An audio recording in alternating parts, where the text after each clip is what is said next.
I'm Emily. Hello, Emily. Hi, everyone. It's so great to be here with you all today. I'm Paul, and I hope you're having a wonderful day, wherever you are. I am doing really well today, Paul, but I have to ask you something. How was your evening yesterday? Did you relax? Oh man, yesterday was tough. I was staring at my computer all day, working on some software code. When evening came, my brain was just spinning. I couldn't relax at all. Yeah, I totally understand that feeling. Our days are so busy. We run around, we work hard, and then suddenly we expect our bodies to just stop and sleep. Exactly. It doesn't work like that, does it? It's like driving a car really fast. You can't just pull the handbrake and stop instantly. You have to slow down first. That is such a great example. You really have to slow down, and that is exactly what we are exploring today. How to slow down at night. How to create a gentle, relaxing evening routine. I really need this today, Emily. I think a lot of our listeners need it too. Where do we even start? Well, the very first step is the work transition. This means closing the door on your workday. You have to tell your brain that work is finished. Right, but that's the hardest part, especially if you work from home. The office is right there in your living room. How do you tell your brain to stop? You need a clear signal. For example, when you finish work, close your laptop and put it away. Don't leave it open on the table. Out of sight, out of mind. That makes sense. I usually leave my laptop open just in case an email comes in, but that just keeps me stressed. Exactly. Another great signal is changing your clothes. Take off your work clothes and put on something soft and comfortable. It's a physical way to say the day is done. Oh, I love that idea. Changing into soft clothes really changes your mood. But what if you still have work thoughts in your head? That's a common problem. A good trick is to write those thoughts down on a piece of paper. If you remember something for tomorrow, write it down and leave it on your desk. Yeah, that's smart. Once it's on paper, you don't have to carry it in your head all night. You were giving your brain permission to let it go. For sure. And once you let work go, you face the next big challenge. The screens, the digital detox. Oh no. This is where I struggle the most. I always grab my iPhone the moment I stop working. It's an automatic habit. It is a habit for almost everyone today. We finish staring at a big screen for work, and then we stare at a small screen to relax. Right. We scroll through social media or watch short videos. We think it helps us relax, but it actually doesn't, does it? No, it really doesn't. The blue light from your iPhone tricks your brain. It tells your brain that it is still daytime. That makes it very hard to feel sleepy. Yeah, I've noticed that. If I look at my phone in bed, I can stay awake for hours. My eyes get tired, but my mind stays completely awake. Exactly. Plus, the things we look at on our phones are exciting or stressful. The news, the funny videos, they make our brains active, not calm. So, what is the best way to handle this? Should we just throw our phones out the window? No, don't do that. Just try putting your phone in another room about an hour before you go to sleep. Put it on a charger in the kitchen. Put it in the kitchen? That sounds a little scary. What if I miss something important? That's a big doubt many people have. I know it feels scary at first, but truly, very few things are emergencies at 10 o'clock at night. The world will wait for you until tomorrow. That's a really comforting thought. The world will wait. And if the phone is in the other room, we have more time for better things, like food. Yes, mindful meals are a huge part of a good evening. What we eat at night really changes how we sleep. I can definitely agree with that. Sometimes I eat a huge, heavy dinner, and then I feel terrible when I try to sleep. My stomach is just working too hard. That's why a light dinner is so important. You want to give your body easy things to digest.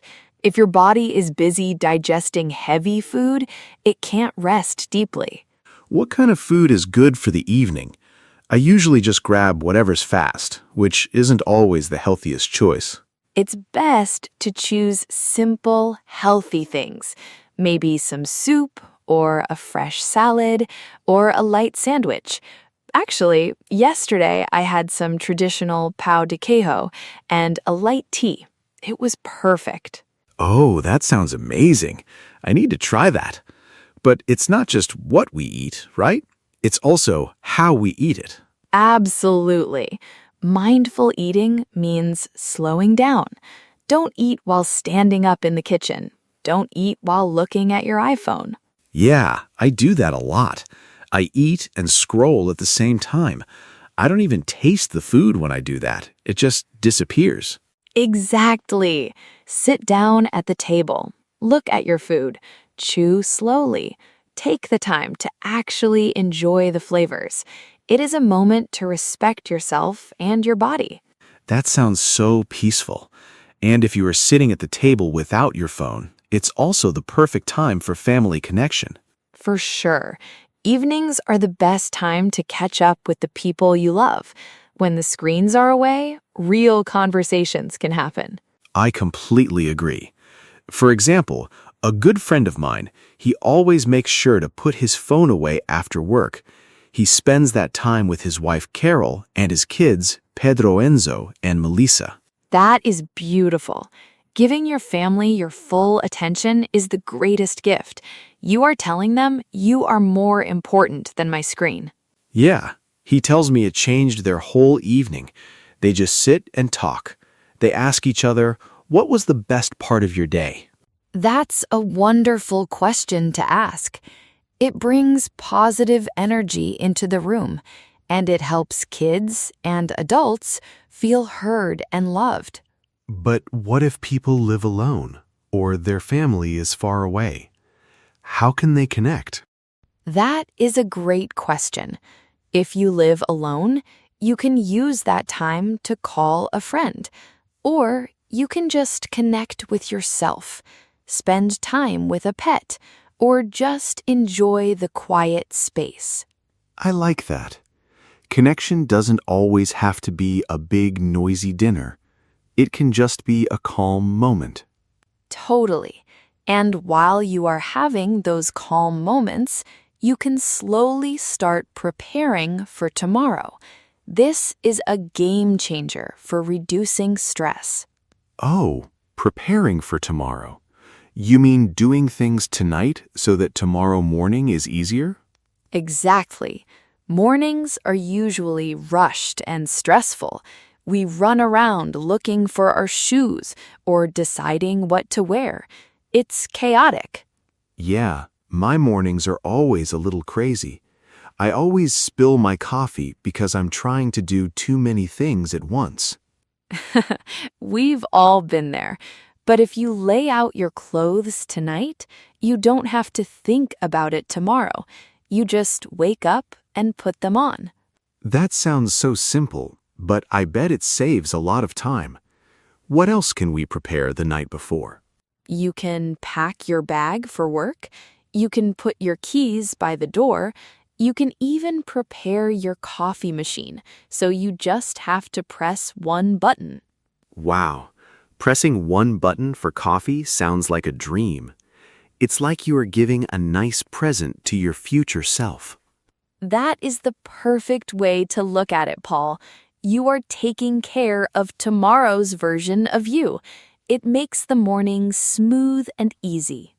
And when you know tomorrow is ready, your mind can finally relax tonight. You don't have to worry about forgetting anything. Right. And once everything is prepared, it is the perfect time for relaxing hobbies, things that bring you joy offline. Offline hobbies are the best. Since the iPhone is in the kitchen, what are some good things to do? Reading a real, physical book is wonderful, or doing a jigsaw puzzle. Some people love to knit or draw or just listen to calm music. Listening to music is my favorite, But sometimes my mind still wanders back to work. Do you have any active hobbies that keep the mind busy but relaxed? That's a great point. If you need to keep your hands busy, building something small, or even doing some light stretching is great. Yeah, stretching is nice. Or even just planning a fun activity for the weekend. I love looking at my fishing gear, getting ready for a trip to Dupree Park. It makes me happy. That is a perfect example. Touching your fishing gear, organizing it, thinking about being out in nature, it shifts your brain from stress to pure happiness. It really does. It's quiet, it's peaceful, and it has nothing to do with software code. Exactly. And after you enjoy your hobby, it's time to move into personal care. This is the final signal for your body. Personal care. You mean like taking a shower and brushing your teeth? Yes, but doing it mindfully. A warm shower is incredibly powerful. The warm water actually lowers your core body temperature when you step out, which makes you sleepy. I never knew that. I just thought hot water felt nice, but it actually changes your biology? It really does. It relaxes your muscles and tells your nervous system to calm down. It washes away the stress of the day. That's amazing. I should stop rushing through my shower. I usually just jump in and jump out in 5 minutes. Try to slow down. Feel the warm water. Use a nice smelling soap. Make it a relaxing experience, not just a task you have to finish. I will definitely try that. And I guess taking time to brush your teeth carefully and wash your face is part of it too. For sure. When you do these things in the same order every night, your brain learns the pattern. It thinks, oh, we are brushing our teeth. Sleep is coming soon. That makes so much sense. It's like training your brain with gentle habits. Speaking of gentle habits, if you guys are enjoying this conversation as much as we are, please take a quick second to like this video and subscribe to the channel. Yes, and let us know in the comments below what is your favorite way to relax at night. We love reading your stories and learning from you. We really do. Okay, so after our warm shower, we are clean and calm. Now is a beautiful time for evening reflection. Evening reflection? That sounds deep. Does that mean we sit and think about everything we did wrong that day? No, definitely not. The opposite, actually. The nighttime is not for worrying. It is for gratitude and peace. Whew, that is good to hear. So, how do we reflect in a positive way?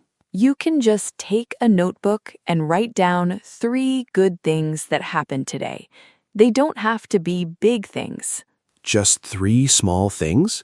Like, I had a really good cup of coffee, or somebody smiled at me on the street. Exactly. Or the weather was nice. Or I finished a hard task at work. When you focus on the positive, you go to sleep with a happy heart. I love that. Sometimes the days feel so heavy, but if we look closely, there is always a little bit of magic in every day. That is so true, Paul. Writing it down helps you remember the magic. If you don't like writing, you can just sit quietly and think about it for 2 minutes. I can definitely do 2 minutes. It feels like a very soft way to close the chapter of the day. It is. And as you close that chapter, you need to make sure your sleep environment is ready. Your bedroom needs to be a sanctuary. A sanctuary. A safe, quiet place. What makes a bedroom a good sleep environment? First, it needs to be dark.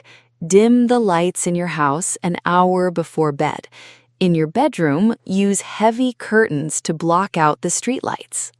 Darkness makes sense because of the light from our phones we talked about earlier. Light tells the brain to wake up. Right. Second, check the temperature. Most people sleep much better in a room that is slightly cool rather than too hot.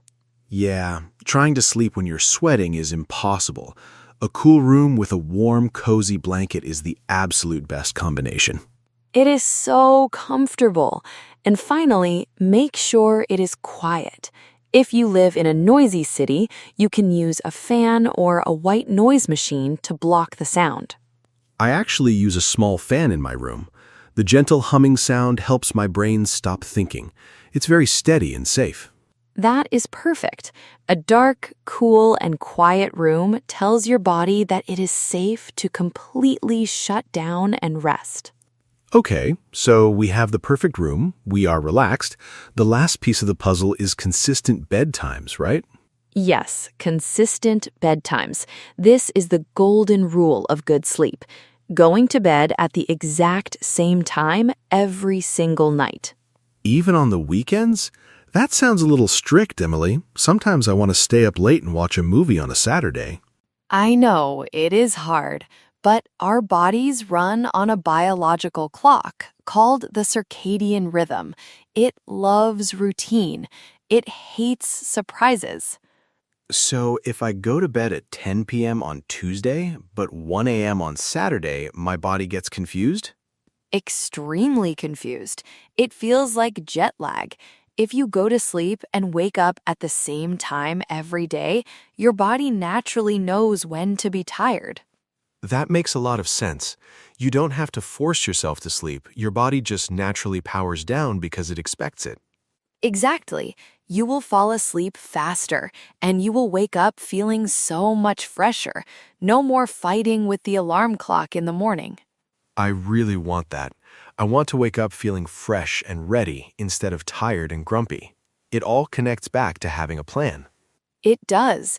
It all connects, from leaving work at the door to putting the phone away, to connecting with family and finding a quiet moment for yourself. It shows that a good morning doesn't start in the morning. A good morning actually starts the night before. Yes, how you treat your evenings is how you treat yourself. It's about giving yourself permission to stop, to breathe, and to just be human after a long day of doing. That is incredibly encouraging. We don't have to be perfect, but we can give ourselves the gift of a gentle evening. It makes life so much softer. It really does.